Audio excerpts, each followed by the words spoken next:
America ఓ America. Yeah go head అండి. ఇప్పుడు మీరు ఎలక్షన్స్ ఈ మెజారిటీ గురించి మాట్లాడారు కదా. మా పక్క నైబర్ ఇస్ వైట్, నా అంటే మనలాగే యాంటీ ట్రంప్. తను ఒక లాజిక్ చెప్పాడండి. ట్రంప్ ఈ వార్ స్టార్ట్ చేసింది so that elections, mid term elections cancel చేసి you have a threat, you're on war అని చెప్పి ఆ ఛాన్సెస్ ఉన్నాయి అని చెప్పి ఒక థియరీ ఫ్లోట్ చేస్తారు. I mean did you hear that or what are your takes? Yes, అది ప్రయత్నాలు అయితే చేస్తున్నాడండి. ఏ రకంగా అయినా ఎలక్షన్లు క్యాన్సిల్ చేయాలి. ఇప్పుడు ఎందుకు 2020లోనే ఎలక్షన్ క్యాన్సిల్ చేస్తామంటే గొడవ పెట్టారు జనాలు. He might come up with that one. ఇది ఈ ఇన్సరెక్షన్ యాక్ట్ మొదలు పెడతాం కోసమే ఈ మినియాపోలిస్లో గొడవలు మొదలు పెట్టాడు. ఎందుకంటే 2020 సమ్మర్లో జార్జ్ ఫ్లాయిడ్ ప్రొటెస్ట్లు అయినప్పుడు కొంచెం వైలెంట్ ప్రొటెస్ట్లు అయినాయి మినియాపోలిస్లో. అలాగే వస్తే ఇప్పుడు దాన్ని బట్టి ఇన్సరెక్షన్ యాక్ట్ ఇన్వోక్ చేద్దామన్న ఉద్దేశంతోనే చేశాడు. అది ప్లాన్ ఏం లేకుండా చేయలే. డిసెంబర్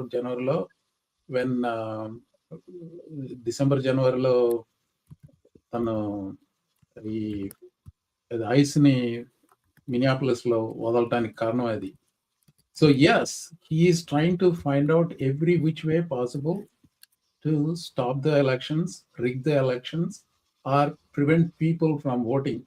ఈ సేవ్ యాక్ట్ గురించి ఇదే మీరు ఇద్దరు కాబట్టి చెప్పాలండి. సేవ్ యాక్ట్, ఈ సేవ్ యాక్ట్ అనేది he tried to pressure Republican Senate and the Senate Majority Leader John Thune to pass the save act with budget reconciliation. దీంతో దాంట్లో అన్నిట్లో పెట్టి చేయడానికి ట్రై చేశాడు. పార్లమెంటేరియన్ ఒప్పుకునేది కాదు. But I give credit to Thune by తీసుకురాలేదు దాన్ని, సేవ్ యాక్ట్ని. ఇప్పుడు ఆ సేవ్ యాక్ట్ ఇప్పుడు ఎటు జరగదని చెప్పేసి ఈ సైన్డ్ ఎగ్జిక్యూటివ్ ఆర్డర్ సేయింగ్, ఇప్పుడు మీరు మెయిల్ ఇన్ బ్యాలెట్స్ పెట్టాలి అంటే మీరు ఒక లిస్ట్ ఇవ్వాలి, list of voters for the federal government. అప్పుడు వాళ్ళు అనుమతిస్తారు, వీళ్ళకైతే నువ్వు పంపించవచ్చు మెయిల్ ఇన్ బ్యాలెట్స్, వీళ్ళకైతే పంపించడానికి లేదండి. And then people request mail in ballots in September, October, November ఆ టైంలో. ఈ అప్రూవ్డ్ లిస్ట్లో ఉన్న వాళ్ళకి మాత్రమే యుఎస్ పోస్టల్ సర్వీస్ పంపించేటట్టు ఈ executive order. In other words, he's making the US postal service as the enforcement agency for his executive order. Already sue చేసేసారు దానికి, 23 రాష్ట్రాల్లో ఏమో సూ చేశారు. Even Republican states like Utah, వీళ్ళందరూ 100% మెయిల్ ఇన్ బ్యాలెట్లో ఉన్న states, they are not going to like it. So ఆ election rig చేయటం దాంట్లో his biggest scheme is this one. ఏది ఇప్పుడు ఈ ఎగ్జిక్యూటివ్ ఆర్డర్ ఇచ్చాడు చూసారా, మెయిల్ ఇన్ బ్యాలెట్. ఈ మూర్ఖం నా కొడుకు మెయిల్ ఇన్ బ్యాలెట్స్ తొండి అంటూనే మొన్న ఫ్లోరిడాలో జరిగిన స్పెషల్ ఎలక్షన్లో ఏది అతని క్యాండిడేట్ ఓడిపోయాడు, పామ్ బీచ్ డిస్ట్రిక్ట్లో, స్టేట్ హౌస్ డిస్ట్రిక్ట్. అతగాడి అపోజిషన్ క్యాండిడేట్ గెలిచింది. I think it's 12 point swing కదా. సో తను మెయిల్ ఇన్ బ్యాలెట్ వేసాడు, Melania Trump mail in ballot వేసాడు. అదేంటి నీకు ఒక రూల్, మిగతా వాళ్ళకి ఇంకొక రూల్ అంటే ఫ్లోరిడాలో అయితే పక్కాగా చేస్తారు. So his plan is not to stop mail-in ballots in core Republican areas, but stop it in the core Democratic winning areas. చాలా ఈజీ అది టు ఫైండ్ అవుట్. ఇప్పుడు మెయిల్ ఇన్ బ్యాలెట్స్ ఏ కౌంటీలో డెమోక్రాట్స్ గెలిచారో అక్కడ రిస్ట్రిక్షన్ పెట్టేస్తే పని అయిపోతుంది. సో ఇది మాస్టర్ పథకం. So this is what he is doing. So additional thoughts on that. ఇది రాజకీయం. డ్రాక్స్ గారు, అంటే elections there is no precedence, and the US never had a cancelled national or federal election during any wars, including both world wars and COVID. Even in a pandemic, in the Spanish flu pandemic, the Korean War, the Vietnam War, no war has ever prevented US from having elections. So presently, can he try it? Yeah, I agree with you. He might be trying everything to throw, because all indicators are they will shellacking it, they will lose a good 30-40 seats in the so mail in. The one thing I been talking about since the start of this year is, okay, we can fight them in the courts with mail-in ballots, వాటికి restrictions పెడుతున్నారంటే. The other thing is making sure that everybody will exercise the right to vote, no matter how many hurdles this administration tries to put in front of them, because it has become that paramount at this point. ఇప్పుడు most recent pole ఏదో ఒక దాంట్లో 33కి వెళ్ళినట్టున్నాడు కదా. 31 was his lowest. University of Yeah. Mass Amherst. మనకు ఇంకో caller ఉన్నారండి, తుమ్మల గారు. Hello అండి, నమస్తే. నమస్తే అండి అందరికి. నమస్తే. అవి ఒక 3 ప్రశ్నలు ప్రొఫెసర్ గారు. ఒకటి, ఇన్ని మాట్లాడుకుంటున్నా ఇన్ని చేస్తున్నా అమెరికాకి లేడీ ప్రెసిడెంట్ ఎప్పుడవుతుంది? ఒకటి. మీరు మరీ టూ మచ్ చెప్తున్నారండి. మమ్మల్ని కూడా పంపించేస్తారు ఇట్లాగే. ఇప్పుడు ఆయన కిరణ్ గారు అక్కాయాలను ఎంచుకుని అక్కడ అధికారంలో పెడితే వాళ్ళందరికీ ఉద్వాసం చెప్తున్నారు. చెప్పండి. అది ఒకటి. రెండోది వచ్చేసి ఇండియన్స్ గన్ కల్చర్ అనేది ఉంది కదా, ఇండియన్స్ ఆ గన్ కల్చర్ తీయాలని మనస్ఫూర్తిగా అక్కడ ఉన్న వాళ్ళకి ఇష్టమేనా?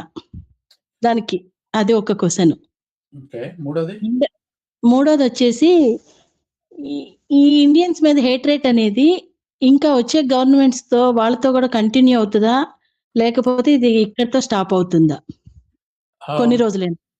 సో ఇండియన్ గన్ కల్చర్ గురించి నాకు ఇండియన్ కాదు, అమెరికాలో ఉన్న గన్ కల్చర్ కి అందరం సపోర్ట్ ఉన్నాం, కానీ కొంతమంది ఇండియన్స్ కి సపోర్ట్ ఉంది. కానీ అది తీసేసేదానికి ఇండియన్స్ తమ వంతు చేయడానికి ఇష్టపడతారా అక్కడ అనేది నా అభిప్రాయం, అడుగుతున్నానండి. ఫస్ట్ నేను రియాలిటీ చెప్తానండి. There is no way that gun rights are going to be removed. So that is not going to happen. ఇంకోటి ఏంటంటే ఏమన్నా కొంచెం ఇక్కడ అక్కడ రిఫార్ములు జరిగే అవకాశం ఉంది. బిగ్ మెజారిటీతో డెమోక్రాట్స్ గెలిస్తే ఏమన్నా రిఫార్మ్స్ జరిగే అవకాశం ఉంది, కానీ right to bear arms second amendment దానికి సంబంధించింది అలాగే ఉంటుంది. ఎస్పెషల్లీ ఈ సుప్రీం కోర్టు అధికారంలో ఉన్నంత కాలం అవి కూడా ఇల్లీగల్ అని చెప్పి తీర్పులు వచ్చినా రావచ్చు.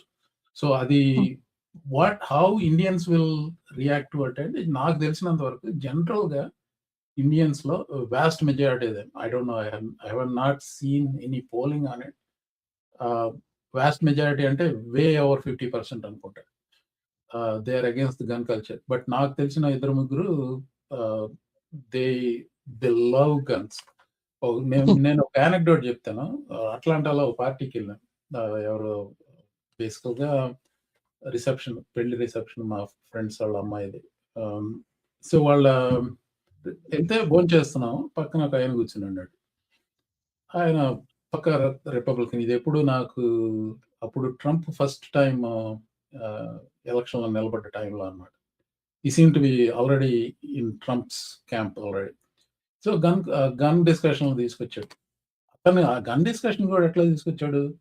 ఇప్పుడు మనకి అందరూ గన్నులు ఉండాలండి మోహన్ గారు, అది ఇది అంటే అందరికి ఎందుకంటే గన్నులు అది ఇదండి వాట్ ఎవర్ ఈ సేస్ లైక్. చూడండి, ఇప్పుడు ఇక్కడ ఎవడన్నా వచ్చి షూట్ చేయడం మొదలు పెట్టాడు అనుకోండి, నా దగ్గర గన్ ఉంది, నేను ఆయన చంపేస్తానండి. మీకు ఫ్యాంటసీలు వెళ్ళే ఉన్నాయండి. ఫస్ట్ ఆఫ్ ఆల్ ఆయన దగ్గర గన్ ఉందంట, నాకు తెలియదు, పక్కన కూర్చున్నాడు. దెన్ హీ స్టార్టెడ్ సేయింగ్, చెప్పండి మీరు ఎందుకు గన్నులు ఉండకూడదు అది ఇదంటే, చూడండి అప్పడం బాగుందా, ఈ కూర బాగుందా, ఏమన్నా వీటి గురించి మాట్లాడమంటే మాట్లాడతాను. మీకున్న ఫ్యాంటసీలు అన్నిటి గురించి మాట్లాడితే నాకు ఓపిక లేదు, వదిలేసేయండి. అంటే వీళ్ళకి ఒక రకమైన ఫ్యాంటసీలు ఉంటాయండి. నేను క్రికెట్ ఆడే రోజుల్లో అనుకునేవాడిని, ఓపెనింగ్ వెళ్ళిపోయి చివరి దాకా నేనే బ్యాట్ చేసేసి 100 రన్లు కొట్టాలి, ఆఖరి బాల్ తో 6 కొట్టాలనుకున్నాను నేను. అది నా ఫ్యాంటసీ. అప్పుడు ఈ రకంగా ప్రతి ఒడికి ఒక ఫ్యాంటసీ ఉంటది. ఈ గన్లకి వాళ్ళ అక్కడ మీరు గమనించారా లేదు, అతను వాంచ్ ఏంటి, ఈయన దగ్గర గన్ ఉంది, ఎవడో వచ్చి ఇక్కడ షూట్ చేస్తుంటే ఆయన షూట్ చేస్తాడండి, అది ఆయన ఫ్యాంటసీ. లాస్ట్ బాల్ లో 6 కొట్టింది, ఎవరికి ప్రమాదం లేదు. ఇక్కడికి వచ్చి he's wishing people will come and kill or try to kill, and therefore he wants to be the hero. What the F? I mean,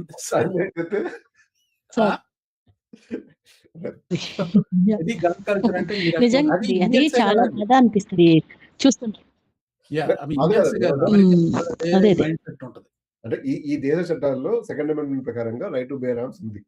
so దాన్ని మనం దాన్ని మనం మాక్సిమం చేయగలిగేది ఏంటంటే దాంట్లో కొంచెం అరే బాబు ఇచ్చేటప్పుడు గన్లు ఇచ్చేటప్పుడు కొంచెం బుర్రా బుషారం ఉందా లేదా చూసి ఇవ్వండి అని చెప్పడం వరకు చేయొచ్చేమో గానీ అంతకు మించి మేజర్ సక్సెస్ స్టోరీస్ ఏముండవు. హ్మ్. రావు. ఇంకా మూడోది అదే ఇండియన్స్ మీద ఈ హేట్ రేట్ అనేది not even India, any country, ఈ హేట్ రేట్ అనేది చాలా చాలా డేంజర్. అది మనకి వెళ్ళిన వాళ్ళకంటే కూడా ఒక కంట్రీకే డేంజర్ అనేది నా ఒపీనియన్. ఎందుకు అంటే అది ఎన్ని రోజులు ఇలా సాగుతుంది? ఎందుకంటే ఒకళ్ళని చూసి ఒకళ్ళు ఇట్లా వైరస్ లాగా ఫామ్ అయిపోతుంది. ఇది నిజంగా బాధాకరమైన విషయం అండి. అది ఏ కంట్రీ ఈ అయినా. hatred గురించి I don't know what will happen అండి. But one thing I will tell you, I think ఇప్పుడు అగ్నికి ఆజ్యం పోయటం లాంటిది అనేది ఏంటంటే, ఇప్పుడు అధికారంలో ఉన్న ట్రంప్ అతని తొత్తులు వాళ్ళు ఎక్కేస్తున్నారు ఇది.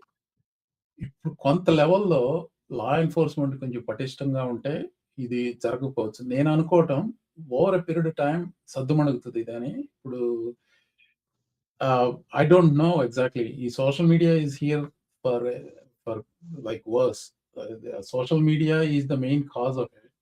దానికి తోడు ఈ ట్రంప్ అడ్మినిస్ట్రేషన్‌లో అధికారంలో ఉన్నవాళ్ళు స్టీవెన్ మిల్లర్ ఇలాంటి వాళ్ళు మాట్లాడే మాటలతో so we are facing that kind of a problem. All over వరల్డ్‌కి ఈ కలర్ రేసిజం అనేది చాలా పాకిపోయిందండి ఈయనొచ్చాక. ఇంకొక చిన్నది చెప్పేసి వెళ్ళిపోతానండి. మా పాప అక్కడ న్యూజెర్సీలో ఉన్నప్పుడు బొట్టు పెట్టుకొని వెళ్తుంటే ఒక లేడీ అసలు ఇంకా నేను చెప్పలేని తిట్లన్నీ తిట్టిందటండి. అప్పటినుంచి ఇప్పటికి బయటికెళ్తే బొట్టు పెట్టుకోదండి. బొట్టు పెట్టుకుంటే ఆవిడకెందుకు పడాయి? ఏమో అసలు ఎట్లా తిట్టిందంటే నల్లావిడ, ఎంత దారుణమైన తిట్లనమాట. ఇంకా ఆ దెబ్బతో మా కావ్య ఎక్కడికెళ్ళినా యాస్ ఎ స్టూడెంట్‌గా ఉన్నానని ఇండియన్ ట్రెడిషన్ డ్రెస్సులు గాని, బొట్టు గాని పెట్టుకోవడానికే భయపడింది. అంత చండాలమైన తిట్లు తిట్టిందట. Anyway thank you okay. అండి. Thank you so thank you. Much అండి. థాంక్ యూ అండి. దానికి సార్ అంటే ఈ వారంలోనే ఇంకొక ప్రధానమైన వార్త ఏంటంటే అరకల్ కార్పొరేషన్ 30,000 మందిని ఉద్యోగాల నుంచి ఉద్వాసన పలికింది.